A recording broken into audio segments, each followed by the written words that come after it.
Hello. Soil mechanics का हमारा नया टॉपिक है shear strength of soil. Shear strength होता क्या है? शियर स्ट्रेंथ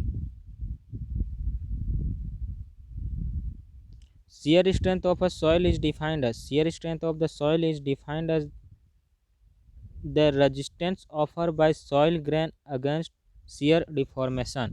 इसका मतलब ये है कि एक सॉइल है हमारा, कोई भी सॉइल है। अब इस सॉइल में हमारे पास कोई सॉइल है और इस सॉइल के ऊपर हमारा फाउंडेशन रेस्ट कर रहा है। इस सॉइल के ऊपर हमारा फाउंडेशन, ये हमारा सॉइल है ग्राउंड लेवल। अब इस ग्राउंड लेवल में हमारा फाउंडेशन रेस्ट कर रहा है, अब इस फाउंडेशन में ऊपर से लोड आने हैं। ऊपर से जो लोड आएगा ऊपर से जो लोड आएगा यहाँ का सॉइल है वो रजिस्ट करेगा। यहाँ का जो सॉइल है, ऊपर से जितने भी लोड आने वाले हैं, ऊपर से जितने, अब हम देखते हैं हमारे पास एक ग्राउंड लेवल है। इस ग्राउंड लेवल में एक ग्राउंड लेवल है। इस ग्राउंड लेवल में हमारा फाउंडेशन है। फाउंडेशन में स्ट्रक्चर का लोड आना है। अब ये जो लोड आएगा, इस लोड को यहाँ का सॉइल जो रजिस्ट करेगा, यहाँ का जो सॉइल रजिस्ट करेगा, यहाँ का सॉइल जो है, यहाँ पे जो भी लोड आ रहा है, ऊपर से जो लोड आएगा, उस लोड के एक्शन के जस्ट इस डायरेक्शन में, इस सॉइल के एक्शन के जस्ट इस डायरेक्शन में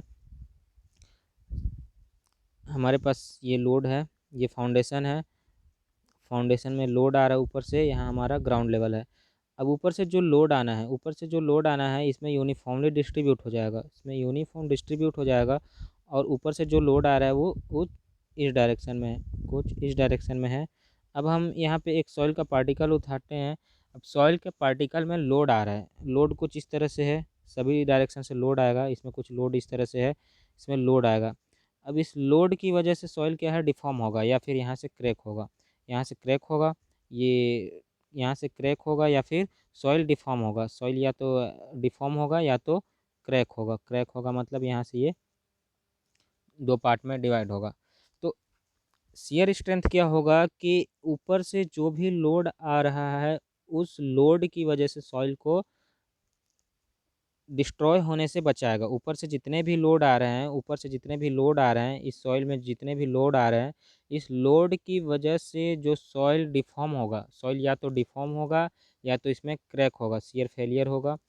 तो इस शियर फेलियर से या फिर इस डिफॉर्मेशन से सॉइल को बचा के रखता है, उसको बोला जाता है shear strength of the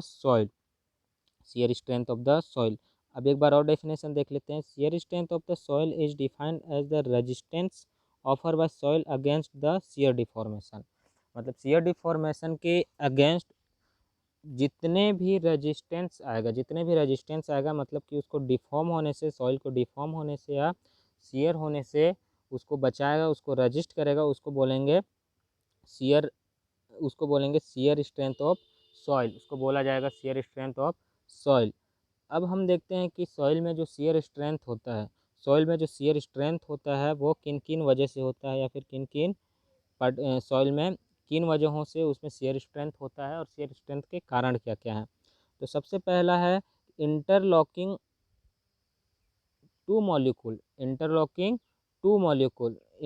between the molecule. मतलब कि पहला है इंटरलॉकिंग बिटवीन द मॉलिक्यूल। हमारे पास सॉइल का पार्टिकल है, इस तरह से हमारे पास डिफरेंट सॉइल के बहुत सारे, एक सॉइल है, इस सॉइल में बहुत सारे पार्टिकल्स हैं, कुछ इस तरह से। तो कोई भी दो पार्टिकल देख लें, कोई भी दो पार्टिकल जो कि एक दूसरे को इंटरलॉक करके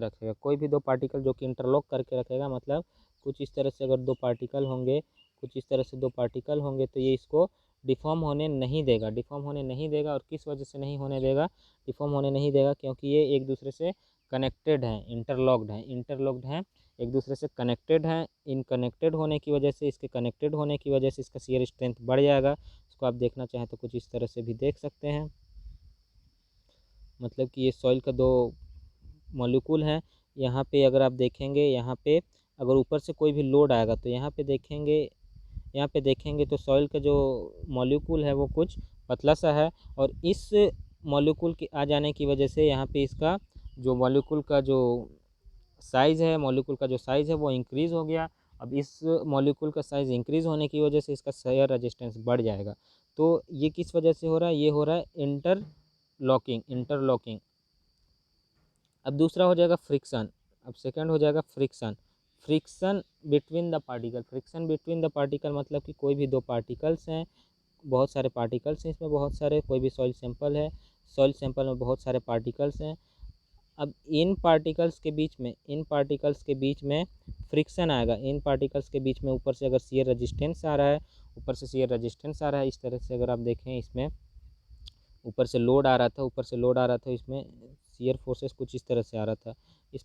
ये सॉइल का जो पार्टिकल है, सॉइल का जो सैंपल है या सॉइल के पार्टिकल्स हैं, उसमें कुछ इस तरह से शियर फोर्सेस आ रहे थे। तो कुछ इस तरह के जो फोर्सेस आ रहे हैं, उन फोर्सेस को यहाँ पे डेवलप्ड फ्रिक्शन की वजह से रजिस्ट करेगा लोड को, या फिर इन दोनों को अलग होने नहीं देगा, या फिर इसको शियर होने से बचाएगा, या फिर डिफॉर्म होने से बचाएगा। और ये किस वजह से बच रहा है? और ये बच रहा है फ्रिक्शन की वजह से। यहाँ पे जो डेवलप्ड हो रहा है फ्रिक्शन, उस फ्रिक्शन की वजह से शियर डिफॉर्मेशन होने नहीं दे रहा है, तो उसको बोलेंगे हम फ्रिक्शन बिटवीन पार्टिकल्स। तो ये दो वजह देख लिए शियर स्ट्रेंथ की। एक थर्ड है इंटर मॉलिक्यूल अट्रैक्शन, कोहेजन या एडहेशन। कोहेजन की प्रॉपर्टी आप लोग को पता होगा। कोहेजन और एडहेशन क्या होता है? कोहेजन मतलब कि सेम पार्टिकल, अगर कोई भी दो सेम पार्टिकल हैं, सेम पार्टिकल में कनेक्टेड होने की जो प्रॉपर्टी होती है, सेम पार्टिकल जो होते हैं अपने सेम पार्टिकल का कनेक्टेड होने का, सेम पार्टिकल जो कनेक्टेड होते हैं, सेम पार्टिकल में कनेक्ट होने की जो प्रॉपर्टी होती है सेम पार्टिकल्स में, उसको बोला जाता है कोहेजन। और एडहेशन दूसरी प्रॉपर्टी होती है। एडहेशन मतलब कि एक पार्टिकल्स जो है, एक मॉलिक्यूल या एक पार्टिकल है जो अदर मॉलिक्यूल या अदर पार्टिकल को कनेक्ट करके रखता है, अदर पार्टिकल्स को कनेक्ट करके रखता है, उसको बोलते हैं एडहेशन। अगर आप एग्जांपल के तौर पे देखें एज ए सिविल इंजीनियर, तो अगर हम सीमेंट को देखें तो सीमेंट क्या होता है? सीमेंट को अगर आप देखें तो सीमेंट में दोनों प्रॉपर्टी होती है। कौन कौन सी प्रॉपर्टी? सीमेंट को अगर आप देखें, सीमेंट में दो प्रॉपर्टी होती है, कोहेजन और एडहेशन। कोहेजन मतलब अगर आप सिर्फ और सिर्फ सीमेंट में अगर वाटर ऐड करके देखो, सीमेंट में खुद वाटर ऐड करके देखो या गीला करके देखो, तो क्या होगा? इसका एक खुद के पार्टिकल से आप स्ट्रक्चर बना सकते हो। पहला हो गया ये, मतलब कि सीमेंट का सेम मॉलिक्यूल चिपक सकते हैं, ये हो गया हमारा कोहेजन। और एक होता है एडहेशन का मतलब होता है जो एग्रीगेट यूज़ करते हैं हम बिल्डिंग्स बनाने में, उन एग्रीगेट्स को सीमेंट के थ्रू जोड़ा जाता है। मतलब कि यहाँ पे एग्रीगेट के पार्टिकल हैं, उसको सीमेंट के पार्टिकल से जोड़ा जा रहा है। एग्रीगेट के पार्टिकल को सीमेंट के पार्टिकल से जोड़ा जा रहा है। मतलब कि एग्रीगेट अलग पार्टिकल हो गया, सीमेंट अलग पार्टिकल हो गया। तो अलग अलग पार्टिकल्स या फिर अलग अलग मॉलिक्यूल जो हैं वो जुड़ते हैं। इस प्रकार के प्रॉपर्टी को हम बोलेंगे एडहेशन। कोहेजन मतलब सेम प्रॉपर्टी, मतलब सिर्फ और सिर्फ सीमेंट को यूज़ करके कोई स्ट्रक्चर बनाते हैं, तो उसको हम बोलेंगे कोहेजन मतलब सेम पार्टिकल के बीच में अट्रैक्शन पावर होता है। एडिशन मतलब दूसरे पार्टिकल्स को भी जोड़ने की कैपेबिलिटी होती है, उसको बोला जाता है एडहेशन। तो शियर स्ट्रेंथ हम समझ गए हैं, शियर स्ट्रेंथ क्या होता है। अब आगे हम देखते हैं,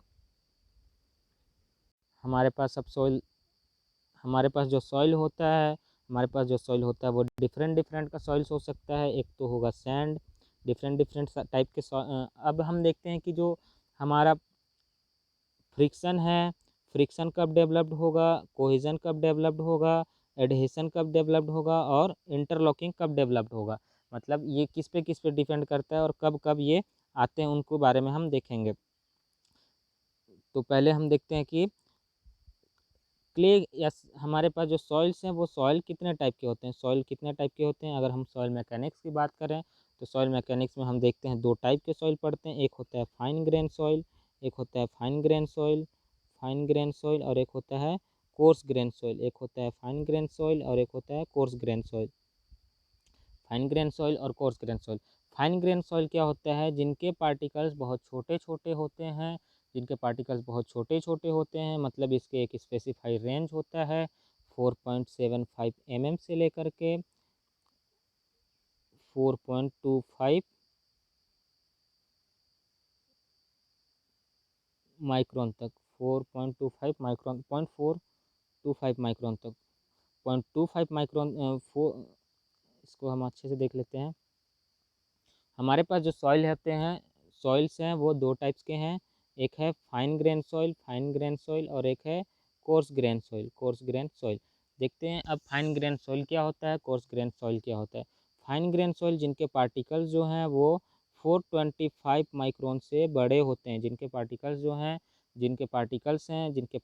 हैं पार्टिकल साइज 425 माइक्रोन से बड़े हैं और 425 माइक्रोन से बड़े हैं और 75 माइक्रोन से छोटे हैं, 75 माइक्रोन से छोटे हैं, 75 माइक्रोन से छोटे हैं और 425 से बड़े हैं, तो इनको बोलेंगे हम फाइन ग्रेन सॉइल। और जो हमारा रेंज होता है 4.25 mm से लेके 425 माइक्रोन तक, यहाँ तक के रेंज में जितने सॉइल आते हैं उनको हम बोलते हैं कोर्स ग्रेन सॉइल। और 425 माइक्रोन से लेकर 75 माइक्रोन तक जो सॉइल पार्टिकल के साइज होते हैं उनको बोला जाता है कोर्स ग्रेन सॉइल।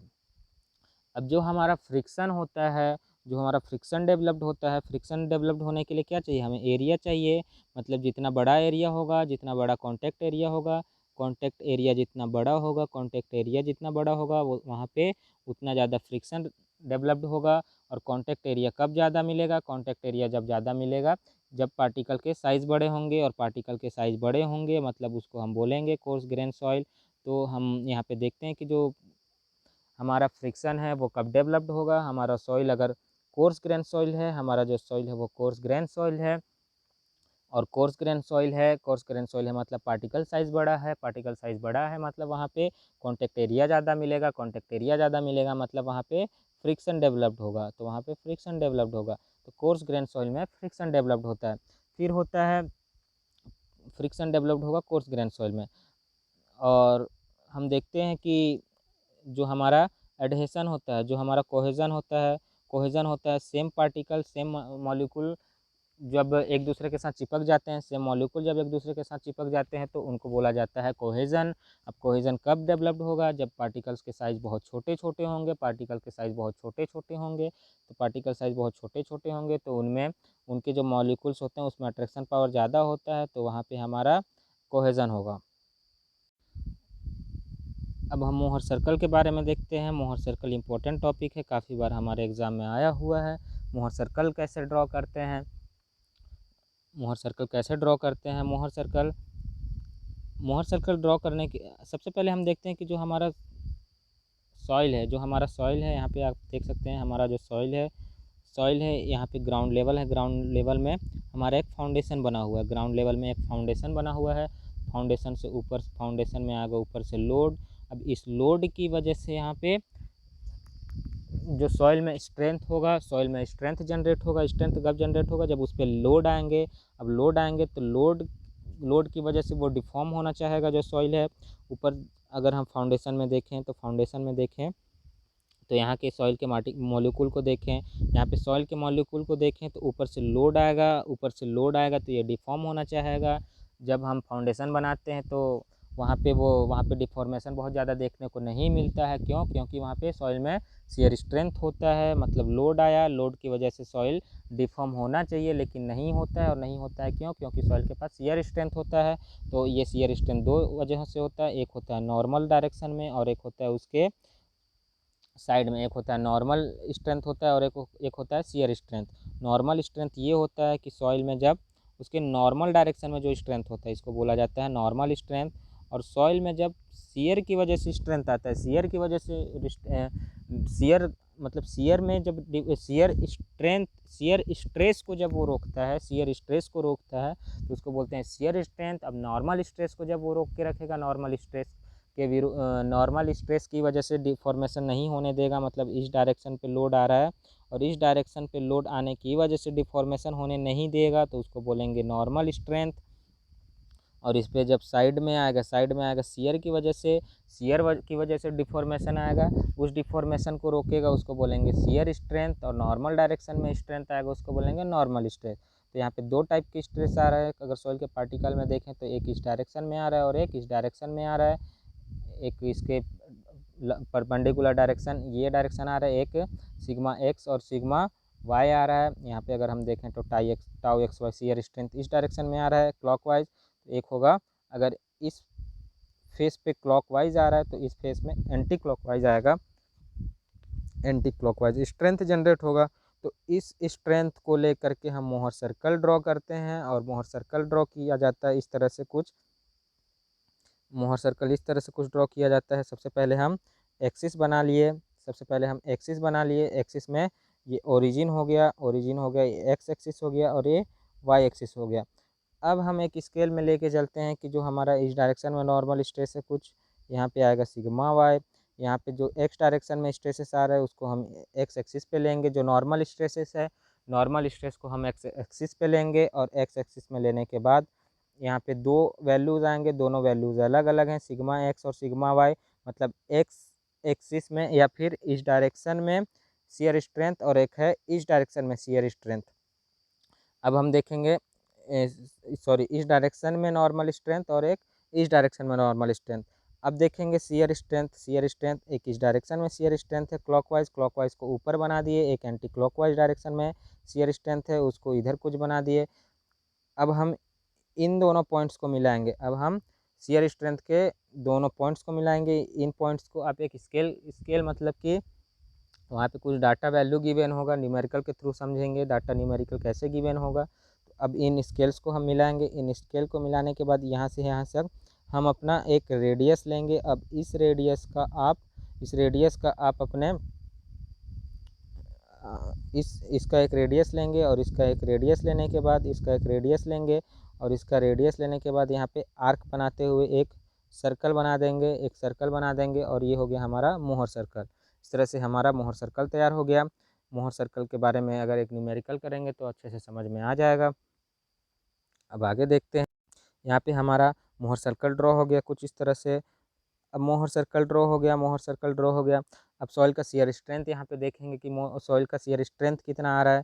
तो मोहर सर्कल, अब हम देखेंगे कि मोहर सर्कल पे एक टेंजेंट ड्रॉ करेंगे, मोहर सर्कल में एक टेंजेंट ड्रॉ करेंगे। अब इस टेंजेंट पे हम देखेंगे अब एक मोहर सर्कल में एक टेंजेंट ड्रॉ करेंगे। अब इस टेंजेंट पे हम एक्स एक्सिस और वाई एक्सिस में हम स्ट्रेंथ देखेंगे कितना आ रहा है। वाई एक्सिस में हमारा आएगा शियर स्ट्रेंथ जिसको टाउ से शो किया जा रहा है, एक्स एक्सिस में आएगा हमारा नॉर्मल स्ट्रेस जिसको सिग्मा से शो किया जा रहा है। अब इनके स्ट्रेंथ के रेजिस्टेंस को हम इन स्ट्रेंथ के रिजल्टेंट को फाइंड आउट करेंगे, और इन स्ट्रेंथ का जो शियर स्ट्रेंथ होगा और नॉर्मल स्ट्रेंथ का जो रिजल्टेंट होगा वो हो जाएगा हमारा shear strength of the soil. तो इस तरह से हमारा शियर स्ट्रेंथ फाइंड आउट हो गया, यहाँ से हमारा शियर स्ट्रेंथ फाइंड आउट हो गया। अब देखेंगे एक इक्वेशन है शियर स्ट्रेंथ का, शियर स्ट्रेंथ के एक इक्वेशन को देखेंगे। शियर स्ट्रेंथ का इक्वेशन क्या होता है, इसके लिए हम देखेंगे sigma 1 equal to sigma 3 10 square. इसको हम नेक्स्ट क्लास में देखेंगे, लंबा टॉपिक है। सो यहाँ तक समझ में आ गया होगा मोहर सर्कल कैसे ड्रॉ करते हैं, और इस पर रिलेटेड अगर कोई क्वेरीज होगी तो क्लास में नेक्स्ट मतलब class online class doubt class होगी, वहाँ पे हम लोग देख लेंगे। Thank you.